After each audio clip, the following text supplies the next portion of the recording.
মানুষ নিশ্চিন্তে নাক ডেকে ঘুমাচ্ছে, কিন্তু মানুষের সামনে অপেক্ষা করছে মাদাকুল মউত, মৃত্যুর ফেরেশতা।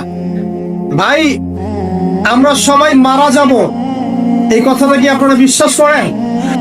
এই কথা যে বিশ্বাস করে যে পৃথিবীতে সে চিরস্থায়ী নয়, চিরদিন থাকতে আসে নাই, সে কি পৃথিবীতে উদ্ধত আচরণ করতে পারে? পাপ করলেও তো সে তওবা করে ফিরে আসবে, তাই নয় কি? এখন মানুষের চলাফেরা দেখলে কি মনে হয় যে মানুষ মারা যাবে কখন? আমাদের সবার সামনে মৌত অপেক্ষা করছে।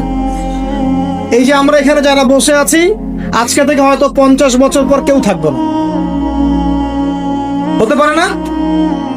হতে পারে না? 50 বছর অনেক বেশি বলেছি আমি।